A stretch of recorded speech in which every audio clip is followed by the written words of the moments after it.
Vous êtes chez Tartampion, salut à tous, et voici Bad Bones. C'est un jeu pour 1 à 6 joueurs à partir de 8 ans pour des parties d'environ 30 minutes.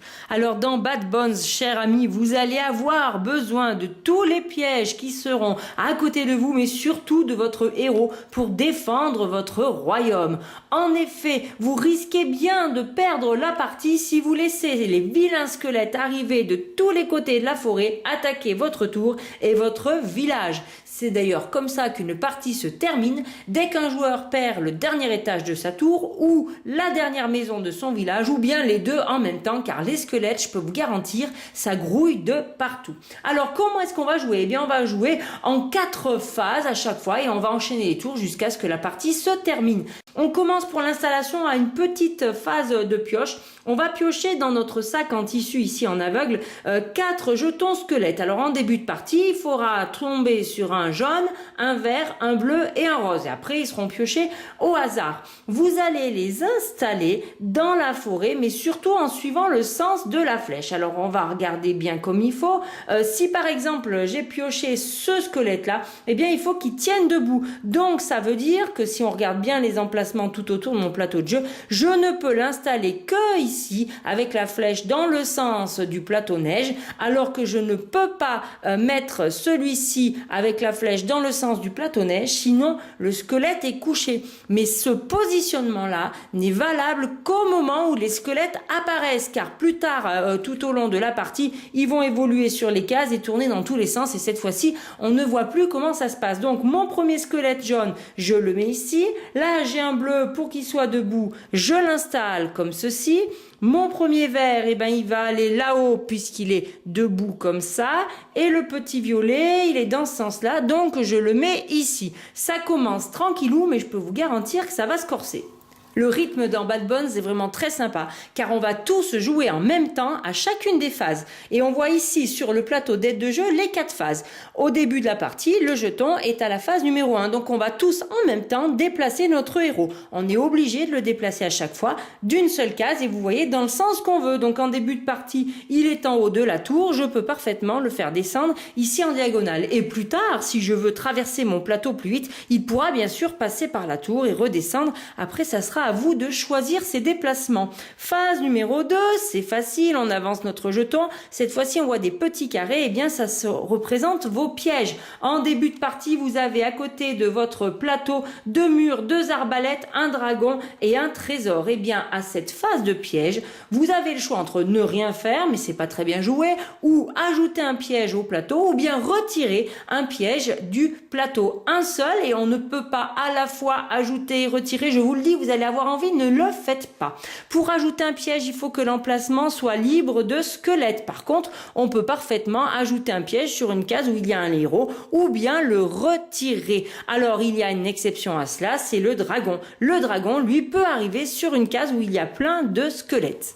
Phase numéro 3, on va avancer les squelettes, tous les squelettes de notre plateau. Ils avancent dans le sens de la flèche et de une case. Mais attention, au fur et à mesure de la partie, vous allez en avoir partout dans le plateau. Ça va grouiller et vous risquez de ne plus savoir, en train de résoudre l'avancement des squelettes, lesquels vous avez avancé ou non. Pour cela, c'est très astucieux. Regardez, au moment où on fait cette phase, on retourne le jeton d'aide de jeu et il change de couleur. Vous allez me dire pourquoi? Eh bien, regardez, mes petits squelettes ici sont blancs. Je avance d'une case et je le retourne sur sa face noire. Maintenant, je sais que lui a avancé. Admettons, on m'appelle Tartampion, Tartampion. Oui, c'est quoi? Je reviens à mon plateau, je dis mince, lesquels j'ai avancé, lesquels j'ai pas avancé. Et bien là, avec ce système-là que je trouve très astucieux, on sait que celui-là, je l'ai avancé, mais pas celui-ci, donc je vais le faire. Alors bien évidemment, il faut suivre aussi le sens des flèches qui sont dessinées sur le plateau de jeu. C'est-à-dire que quand ce squelette jaune va arriver par ici, il fera un déplacement de 1, mais en plus, il va s'orienter dangereusement vers ma tour. Aïe, aïe, aïe. Attention, vite, rapatrions le héros et déclenchons les pièges. Que se passe-t-il si un squelette, au moment de son déplacement d'une case, va arriver dans la forêt? Eh bien, selon le nombre de joueurs, vous allez l'envoyer à différents adversaires. Donc à 2 joueurs, ça va toujours à l'adversaire qui est de l'autre bout de la table. Attention, on n'oublie pas de retourner le jeton du squelette et on va le placer dans le cimetière de l'autre joueur. Mais si jamais vous êtes plus nombreux que ça, eh bien à ce moment-là, s'ils sortent à gauche de votre plateau, vous l'envoyez au joueur de gauche. S'ils sortent à droite dans la forêt de droite, vous l'envoyez au joueur de droite. Et s'il ressort dans la forêt du haut du plateau, là vous choisirez à qui vous l'envoyez.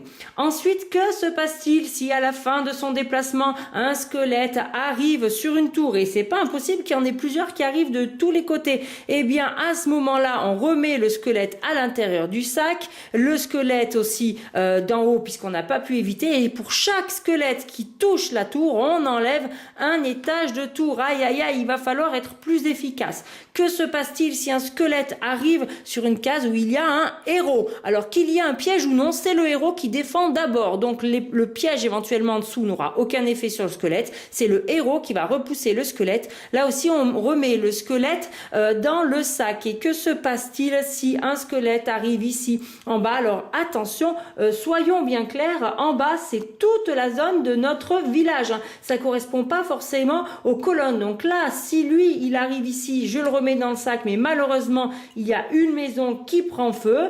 Je vous rappelle qu'à la 5e maison qui prend feu, vous perdez.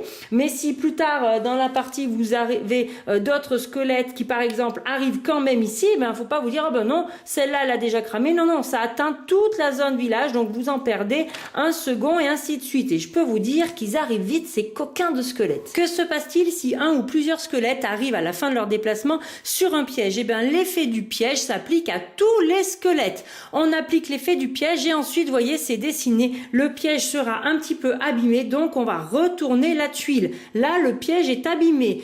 Si jamais on ne le récupère pas, car c'est comme ça qu'on peut réparer un piège, on le reprend pendant la phase de piège, il se répare et quand on le repose, on peut le remettre du côté en pleine forme. Mais si jamais on ne le reprend pas et que à la prochaine manche, eh bien, les squelettes arrivent à nouveau sur ce mur, à cette fois-ci, vous voyez, il y a une croix. Le piège sera définitivement retiré de la partie. Alors, on installe les pièges dans le sens qu'on veut. Et à quoi nous sert le mur? Eh bien, le mur va nous permettre de faire rebondir nos squelettes. Alors, admettons, ce squelette arrive là, il rebondit comme ceci à 90 degrés. On n'oublie pas de retourner sur la couleur pour voir qu'on a bien avancé celui-ci et pas encore celui-là. Allez, celui-là avance aussi. Hop, il change d'orientation et il arrive ici. Mais attention, il ne faut pas oublier les dessins des flèches qui sont sur le plateau. Donc là, ils reprennent immédiatement le sens de la flèche et ils menacent ma tour. Franchement, c'était pas sûr que mon piège de mur était bien installé à cet endroit-là. Le dragon a un effet qui s'applique à la fois pendant la phase 2 de pause ou de retrait du piège, mais également pendant la phase 3 d'avancement des squelettes. Donc pendant la phase de pause, eh bien, si je décide d'écraser un squelette, eh bien, je vais l'enlever comme ça pour poser mon dragon, je le fais fuir.